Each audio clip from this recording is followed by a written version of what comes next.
Arthur Price was 44 years old, and he had grown up on Clement Street. He drove a 10-year-old Chevy Silverado, the color of old iron, with a cracked left mirror he'd fixed with tape and a dent in the tailgate from a reversing incident at a lumber yard he'd been meaning to address for 2 years. He wore a wool flat cap on cold mornings and kept a tape measure on his belt even on days he had no reason to use one. The way some men keep a pen.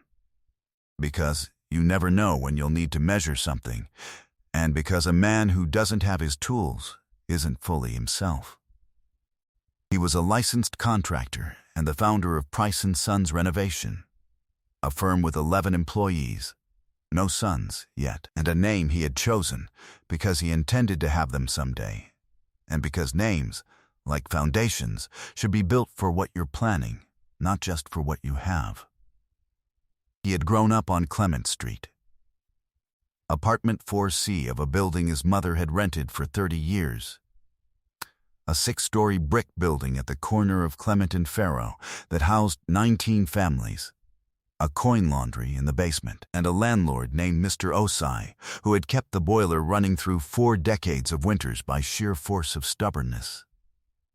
Arthur had played on the stoop of that building from the time he could walk. He had learned the names of every family in it by the time he was 8. He had come back to visit his mother there every Sunday until she passed, 4 years ago, in the same apartment where he had been born.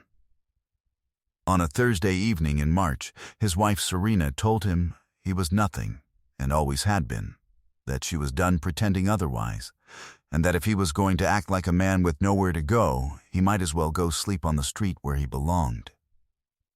He looked at her. He picked up his jacket. He picked up his keys. He had somewhere to go, and she had no idea what he was about to do with it. Before we jump into the story, comment where in the world you are watching from and subscribe, because tomorrow's story is one you need to hear. The argument had not started on Thursday evening. It had been accumulating for months, a slow structural failure, the kind that announces itself as settling when it is actually separation, the kind a contractor learns to identify by the pattern of cracks rather than any single one. The argument on Thursday evening was simply the night the ceiling came down.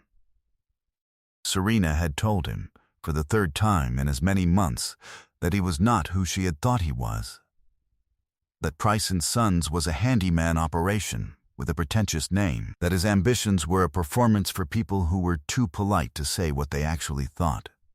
That she had married the idea of a builder and gotten a man who drove a 10-year-old truck and patched mirrors with tape. He had stood in the kitchen and listened to all of it. He had not interrupted. He had not raised his voice. He had not defended himself. Because a man who defends himself against something that is not true wastes the energy on the wrong problem. The problem was not whether she was right. The problem was that she believed it, and that a woman who believed it was not a woman he could build anything with. When she told him to sleep on the street, she had been reaching for the cruelest formulation she could find, a way to name what she saw as his smallness, to put him in the place she imagined he deserved. She had grown up in a household where money was a measure of worth, and a man who drove a cracked mirror truck and named his company after sons he didn't have yet was, in that formulation, a man who slept on streets. She had not known that Clement Street was his street. She had not known what he had been doing for 6 months before that Thursday evening. She had not known, and he had not told her. Because a man who announces a foundation before it's cured is a man who doesn't understand how foundations work. He picked up his jacket. He picked up his keys. He drove to his cousin Jerome's apartment, 3 miles away, and slept on Jerome's couch. He lay there for a long time before he slept, looking at the ceiling, thinking about Clement Street. Arthur had spent 17 years building Price & Sons Renovation from one contractor's license and a rented work van into an 11-person firm with a commercial and residential client list that ran 20 months ahead and a reputation in the trades for doing restoration work correctly, which meant reading the original construction, understanding what it had been built to do, and restoring it to that purpose rather than covering it over with something new. He specialized in older buildings, pre-war brick, the kind of construction that had been built to last and had lasted and needed someone who knew how to talk to it. He drove the Silverado because it was paid for, and it worked. He wore the flat cap because his grandfather had worn one, and because the cold was real and a hat is practical. He kept the tape measure on his belt because a contractor who doesn't have his tape measure is not fully dressed. He was the kind of professional who read a building from the outside before he walked in, looking at the brickwork, the mortar, the window casings, the way the foundation sat, reading the building's history from its surface, the way a doctor reads a patient before asking a question. He had learned this from a foreman named Curtis, who had been doing restoration work for 40 years, and who had told Arthur once, on a job in the 3rd year of his career, the building will tell you everything if you're patient enough to listen. Most people aren't. Arthur was patient enough to listen. He had met Serena 4 years ago at a business function. She worked in commercial real estate marketing, knew the industry adjacent to his, and had a sharpness to her conversation that he had found attractive because it felt like substance. He had married her 18 months later because the evidence at the time supported the conclusion. He had been wrong about what the evidence meant. It had taken him longer than it should have to understand this because he was patient with buildings and had extended that patience to the marriage longer than the evidence warranted. He had not been blind. He had been cataloging. 15 months ago, the building at 412 408 Clement Street, the corner building, the 6-story brick building where he had grown up, apartment 4C, had come onto the market. Mr. Osai had died the previous spring, leaving the building to his children, who had no interest in managing a 19-unit residential property and had listed it with a commercial broker at $3 million. Arthur had seen the listing the day it posted. He had driven to Clement Street that evening and sat in the truck across from the building for an hour. He had looked at it the way he looked at every building, from the outside first, reading it. The brick was original. The mortar needed repointing on the upper floors, but was sound below. The window casings were wood, old growth, the kind you couldn't get anymore. The roof was the roof's age, but had been properly maintained. He could see it in the flashing. The bones were correct. He had called his accountant the next morning. It had taken him 14 months of conversations with a commercial lender, of assembling his business financials, of negotiating a seller-financed component with the Osai heirs, of a home equity bridge that required him to be more precise about his own position than he had been in years, but he had closed on the building 6 weeks before the Thursday evening in March, when Serena told him to sleep on the street. He had closed on it and had not told her, not because he was hiding it, because a foundation should cure before you build on it. He had been waiting until the paperwork was finalized. The management plan was in place. The current tenants were notified properly, and he had a clear picture of what he owned and what he intended to do with it. He had been waiting until he could say it completely, because a thing said incompletely is heard incompletely, and this was not a thing he wanted heard that way. She had not given him the occasion to say it completely. She had given him a different occasion entirely. He lay on Jerome's couch and looked at the ceiling. Clement Street was his. Her name was Vivienne Sully. She was 61, precise and unhurried, with reading glasses on a cord around her neck and a practice that combined family law with asset litigation in a way that suited clients whose situations involved both.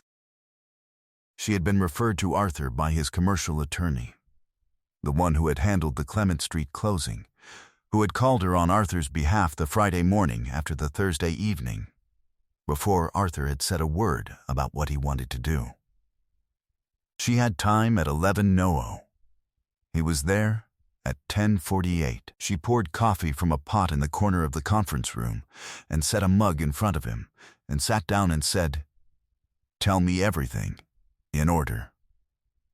He told her. He told her about the argument, about the marriage's decline, about Serena's assessment of him and his company.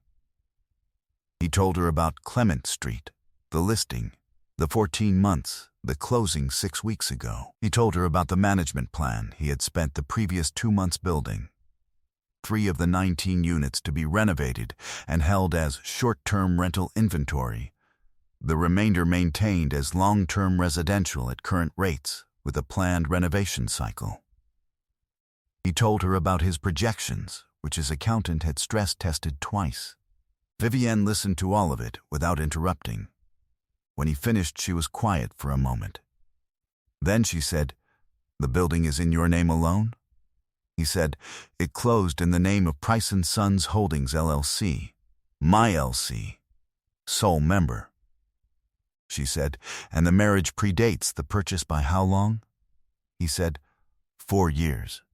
The building closed 6 weeks ago. She said, "How was it financed?" He walked her through it. The commercial loan, 65% of the purchase price in the LLC's name. The seller financing, 20%, negotiated with the Osei heirs, payable over 7 years. The bridge component, a home equity line, the marital home, 15% of the purchase price, $345,000. Vivienne made a note. She said, "The home equity component. Joint property?" He said, "Joint, titled in both names. The home equity line is joint." She said, "That's the thread she'll pull."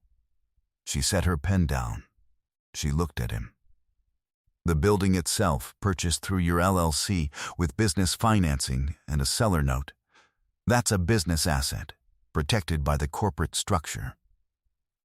The home equity component creates an argument that marital funds were used to capitalize a separate business asset. Her attorney will argue for a proportional interest in the building based on that contribution." He said, "What's the exposure?" She said, "At 15% of the purchase price, roughly $345,000 against a building valued at $3 million. The argument would be that her contribution, through the joint home equity, represents approximately 15% of the capitalization. It's not a claim to the building. It's a claim to a credit against that contribution." She paused. "It's manageable, but I want a financial forensics person to go through the full picture before we make any determinations." He said, "Who do you use?" She reached across the table and refilled his coffee. She named a woman, Patricia, who had worked with her on 12 cases, thorough and unflappable.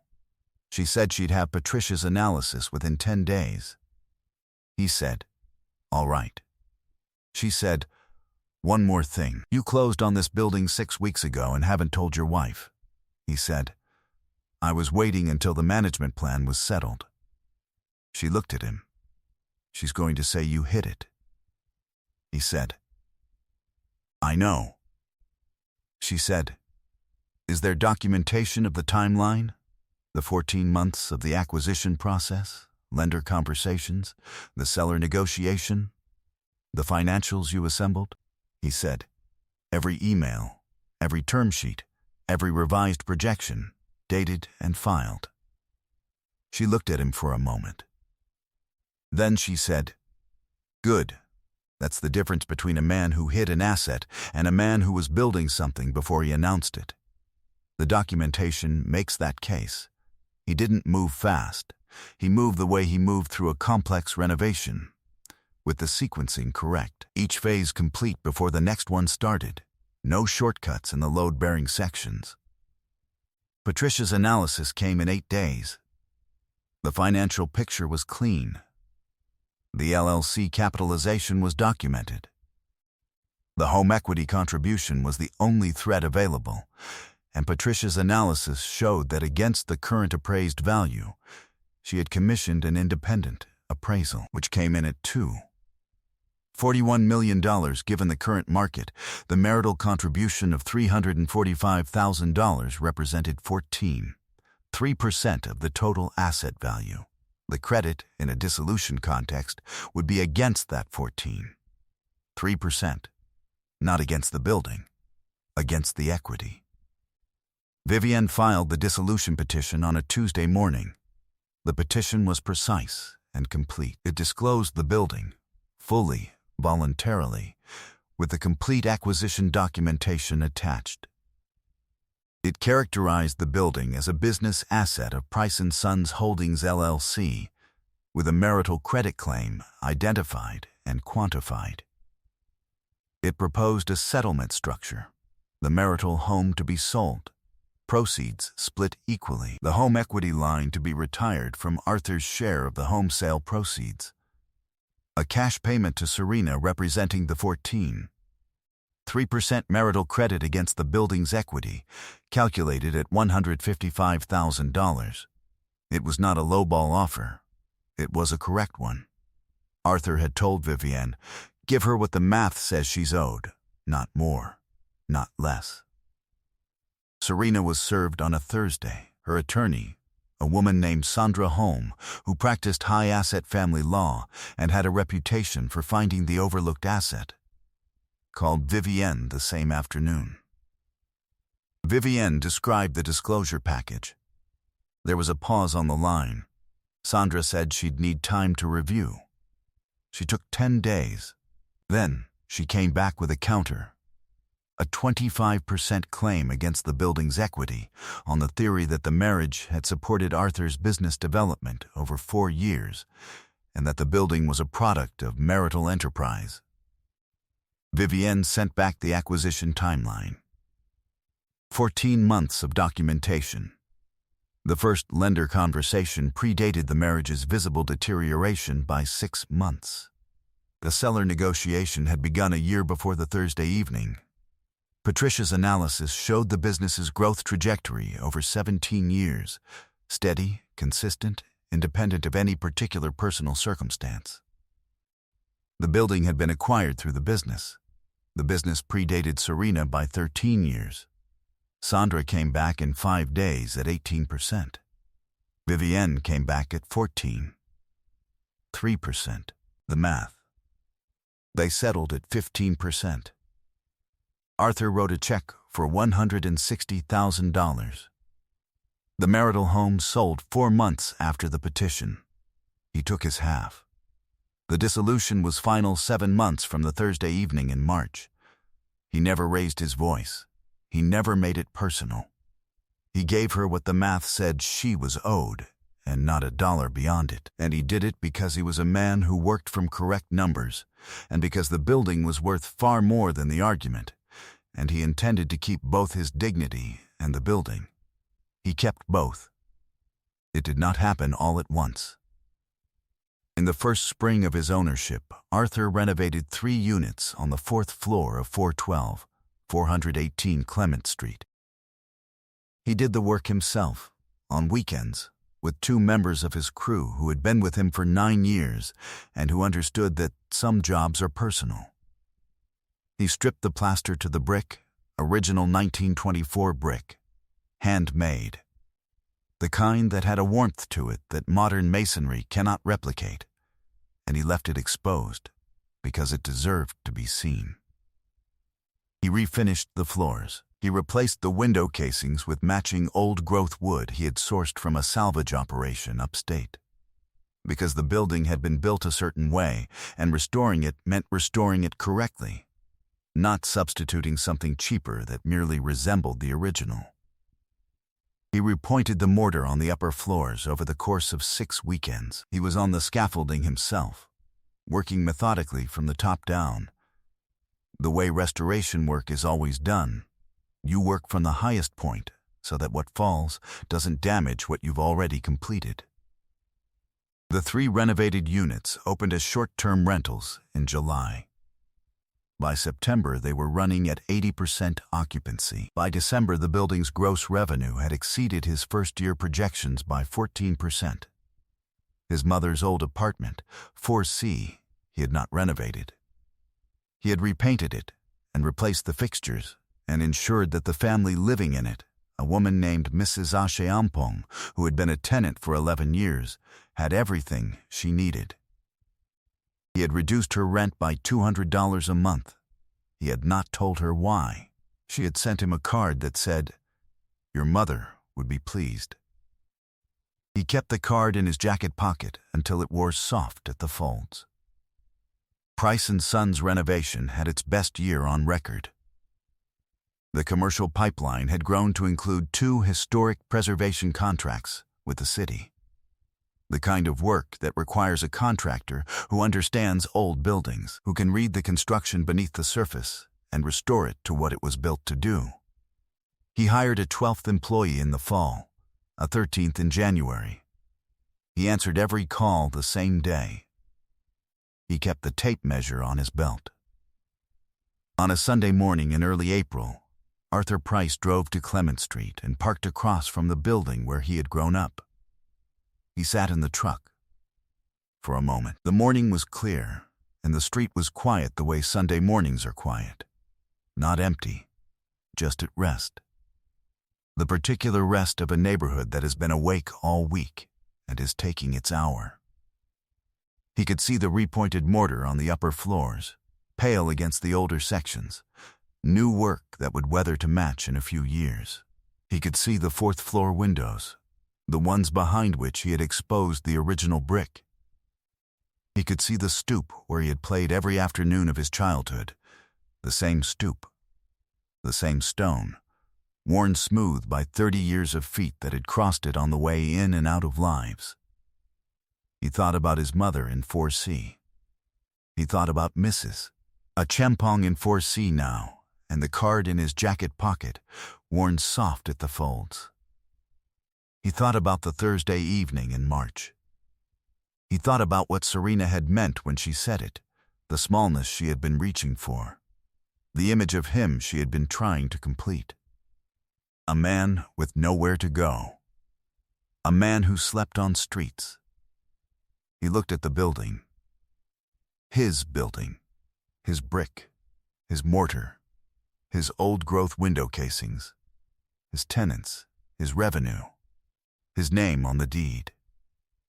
He thought about foundations, about how long they take to cure and why you don't build on them before they're ready, and how a foundation properly cured will hold whatever you put on top of it for as long as you need it to. He had been building this one for 14 months before she told him to sleep on the street. He had finished it 6 weeks before she said it. She had handed him the occasion to understand that he was done waiting, and he had used the occasion correctly. He started the truck. He drove home. He went inside and turned out the light. I hope you enjoyed that one. Be sure to like the video and subscribe so you don't miss the next story. I've picked out 2 more for you that I think you'll really like.